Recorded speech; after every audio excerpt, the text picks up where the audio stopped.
Desde la fundación de la Organización de Naciones Unidas en el año 1945, el pueblo de Israel había intentado realmente tener como tal un territorio, un espacio, que era el espacio que alegaba el pueblo de Israel, valga la redundancia, que era el prometido por Dios en su momento. Utilizaron las herramientas del lobby diplomático por medio de los Estados Unidos y algunos otros países aliados para que se abriera la discusión dentro de la Organización de Naciones Unidas, distinta a la Liga de las Naciones, porque ya no era el cúmulo de los países potentes del mundo, sino que participaban todas las naciones, todos los que pues formaban parte de la comunidad internacional.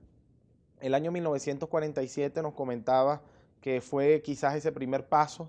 Luego llega el año 1948 en donde se consolida un Estado de Israel y nos comentaba de qué pasa después de ese 1948. Nos hablaba un poco de las discusiones de la Liga Árabe respecto a la fundación del Estado de Israel. Correcto, Ali, pero un breve apéndice ahí, porque es importantísimo que se sepa de que ya el pueblo judío tenía en el año 1000, en el 960 a.C., ya se había conformado lo que se llamó el Reino Unido de Israel.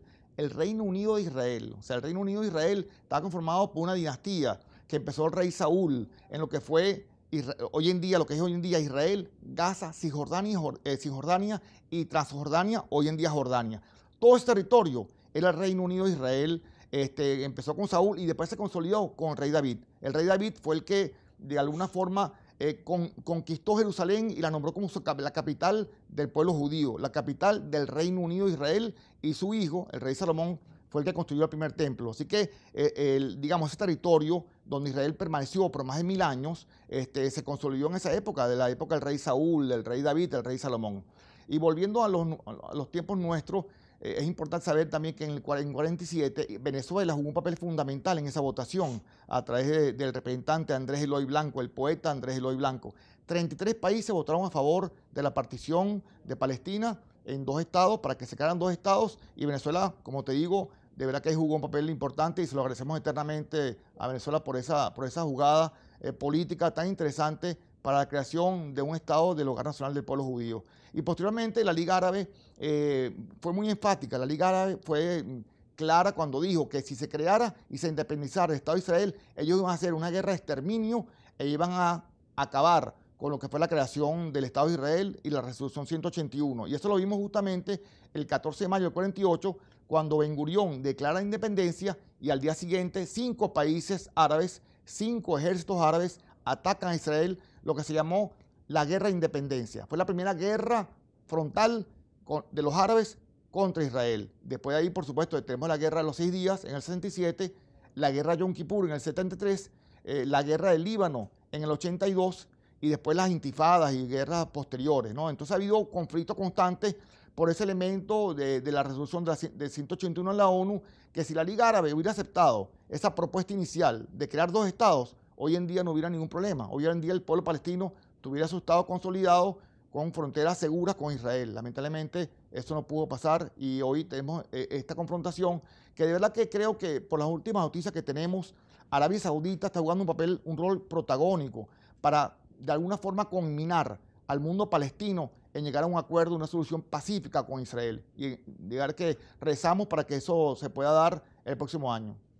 Bueno, la Organización de Naciones Unidas se funda para evitar una tercera guerra mundial. Sin embargo, de las decisiones iniciales, pues, y por las medidas que se toman, de acuerdo a estas decisiones, se crea una guerra, una de la guerra más larga de la historia, una guerra que no ha parado, que no ha frenado.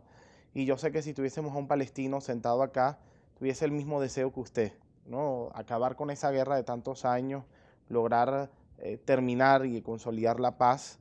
Estoy seguro que la voluntad de ambos es la misma.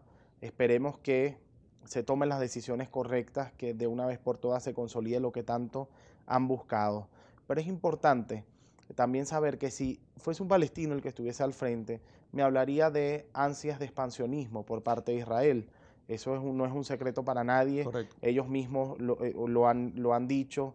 Pues Israel siempre ha intentado expandirse. Hay asentamientos judíos en Palestina, asentamientos militares además. Ellos en reiteradas ocasiones se han referido a ese tema. Los árabes en general han dicho que lo que pasó en el Líbano, por ejemplo, era un deseo de invasión por parte de Israel, que la guerra de los 6 días fue provocada. O sea, hay distintas visiones del conflicto. Hoy tenemos con nosotros al doctor Miguel Truchman, un judío que representa muy bien a su comunidad, pero yo quisiera que usted realmente, así como lo ha hecho hasta ahora, emitiera un mensaje, quizás no justificando ni las acciones de Israel, ni acusando las acciones de otros grupos adversos a su comunidad, a su colonia o a su país, que es Israel. Sí, bueno, lo primero que tengo que decir, digamos, apegado a la historia, es que el tema, digamos, Israel como país expansionista es totalmente falso. El año 2005 Israel entregó la Franja de Gaza 100% a la Autoridad Nacional Palestina, que se dejó quitar a través de un golpe de Estado que dio el movimiento Hamas en el 2007.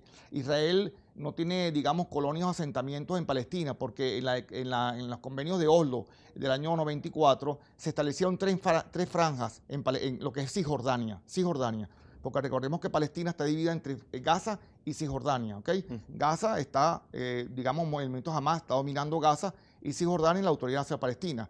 En Cisjordania hay tres franjas, franjas determinadas en lo que fue los convenios de Oslo del 94, donde estaba Yasser Arafat, Isaac Rabin. Así que el 94% de la población palestina vive en las franjas que le corresponden de acuerdo a la declaración de Oslo. Y solo un 6% hay grupos, digamos, de judíos que están ahí asentados en esa franja. Pero realmente casi el 100% de los palestinos viven en su territorio, tanto en Gaza como en Cisjordania. Por lo tanto, nunca ha habido ninguna... Inclusive en Israel hay una comunidad grande de palestinos viviendo. En Israel nada más y nada menos. Es el único país del Medio Oriente donde ha crecido, digamos, la población cristiana y donde hay 2 millones de árabes israelíes, con todos sus derechos civiles y políticos. Israel tiene el tercer grupo más importante de la Knesset, del Parlamento israelí, es un grupo palestino. Hay un magistrado de la Corte Suprema de Justicia israelí, también árabe. Es decir, que en Israel todos los crisoles, ahí sí es verdad que todos los crisoles de todas las religiones, de todas las razas, de todos los movimientos, se pueden expresar libremente sin ningún tipo de obstáculo. Justamente cuando Israel, en el año 67, en la Guerra de los 6 días, reconquista Jerusalén, lo que fue la parte oriental de Jerusalén, que está en mano de Jordania, es donde todas las religiones, donde todas las personas de cualquier movimiento, de cualquier color, pueden ir a Jerusalén, pueden ir al Muro de los Lamentos, pueden ir a cualquier mezquita, pueden ir por la Vía Dolorosa. En fin, se abre una posibilidad de que todo el mundo pueda participar de lo que es Jerusalén para las tres religiones, el judaísmo, el islam y el cristianismo. Bien, doctor Miguel Truchman, nosotros tenemos que hacer un corte, pero se queda con nosotros porque en la próxima parte hablaremos un poco de las políticas que se han implementado para la entrada y salida de personas palestinas al territorio, porque tienen que pasar por el aeropuerto que queda en Israel, porque además existen ciertas restricciones, vamos a hablar un poco de eso. Tenemos que hablar también de las actividades que han hecho y que tienen pensado hacer, y por supuesto vamos a hablar un poco de lo que ha sido el tema económico en Israel, porque lo extrapolaremos a nuestra realidad venezolana. Ya regresamos.